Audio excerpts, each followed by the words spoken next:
In The Lucky One, a Marine travels to North Carolina after serving 3 tours in Iraq and searches for the woman he believes was his good luck charm during the war.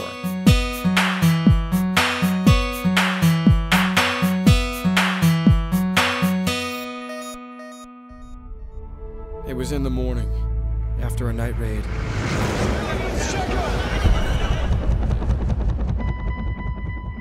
I just found it. Like I was meant to.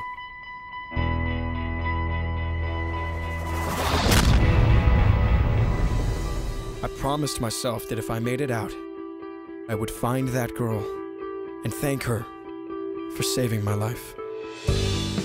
This is a movie based on a Nicholas Sparks book, and if for some reason you don't know who Nicholas Sparks is, he has done all of these movies, and they seem similar. Yes, you can see that. So naturally, my first reaction when I heard about this movie was, a Nicholas Sparks movie. Okay, it's gonna be, you know, a sappy romance movie, someone will probably die, the usual deal, there you go. And I've got no problem with romances, I like them just fine, but it kind of just feels like, when in doubt, Hollywood, pull the novel out of the Nicholas Sparks treasure chest, and you've got yourself a movie. And that's pretty much what this is. I'm not saying it's bad, I actually enjoyed it, but it's not great. It's not bad. I would say it's above average on the Nicholas Sparks meter. Now, the fact that there is, in fact, a Nicholas Sparks meter, not literally, but go with it, is what I brought up earlier. He does these so often, like kind of very similar romances. He writes these books, so you can't help but think while you're watching it like, okay, here he is doing the same thing again.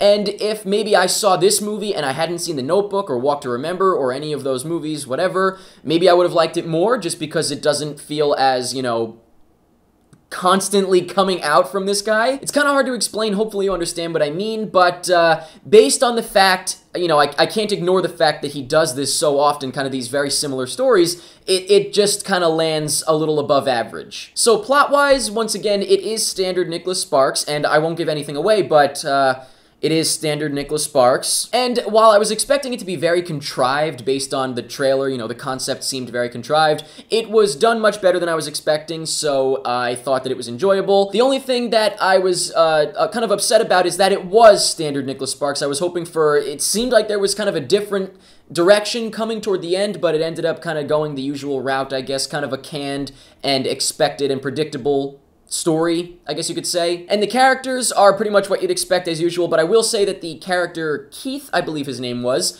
I thought was going to have a different kind of direction he was going in, and I was excited about it. When it didn't go the way I was hoping, I was a little let down, but I have to say I was actually kind of intrigued by his character throughout. Maybe it's because the acting was good from him, but you know, it was a little bit surprising and then not surprising, so I don't know. Directing-wise, I thought there were some problems with the movie. I mean, visually, you know, the shots and everything were fine. It looked great. Nice colors, nice tone, but there was a huge pacing issue in various spots of the movie. The movie starts out with awful pacing as far as I'm concerned, like all the war-related stuff, really badly paced, and, you know, they don't really give the audience time to kind of settle in with things that happen. Then it gets a little slow all of a sudden. It really puts the brakes on, and then about like a third of the way into the movie, maybe not that far in, it finally picks itself up and kind of, it goes along at a good pace for the rest of it. So that was good, but it started off really rough. There are a couple of little issues here and there, especially some very odd editing in some spots,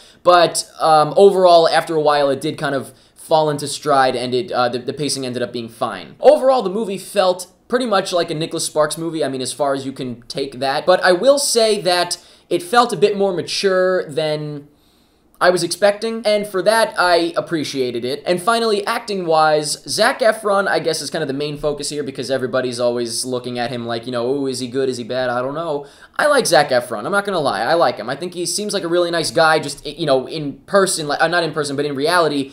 But I also think that he has acting chops, and sometimes he misses the mark, but I feel like he's gonna have something that really just, it's like his big thing. This, I don't think, was it. I think he was a little bit over-dramatic and, you know, kind of like, I'm in a Nicholas Sparks movie. Here we go, let's do this. It kind of felt like that, but I didn't dislike his performance. I thought he was okay. The girl I thought was okay as well. Like I said, I thought the guy that played Keith was really good. I thought he was interesting. And I have to say, the little kid, the mom was great too, but the little kid was Really good. I liked him. At first I was like, oh no, another obnoxious little kid, because most of the time they're a little obnoxious and, you know, kind of take you out of it a little bit. But I thought that he did a really good job, and he was adorable, and he was funny, and I think that, like, he really grasped what was going on in the scenes, so good for him. I thought he was good. Overall, the acting was fine. The directing was kind of standard, like I said, and the writing was, for the most part, just what you'd expect from a Nicholas Sparks story. So, that being said, anyone that goes and wants a Nicholas Sparks movie will really enjoy it, I'm sure. Anyone going for something new and inventive, not so much. But I'd say I enjoyed it. I thought it was fine. Really, nothing great, nothing bad. It kind of just came in the middle for me. Like I said, a little above average on the Nicholas Sparks meter scale, whatever you want to call it. So let me know in the comments what you thought of The Lucky One. Let me know what you thought of the acting. What did you think of Zac Efron? What did you think of everybody else, including the kid, and also Keith? What did you think of all them? What did you think of the story? Are you a fan of Nicholas Sparks stories? Are you a female? Do you go nuts for these things? Are you dragged along with a female, perhaps? Let me know how you feel about him. Did you think this was pretty much standard as far as they go? Or did you think it was better or worse? Whatever. Let me know anything you want about The Lucky One. And that's pretty much it. Why did you come here? To find you.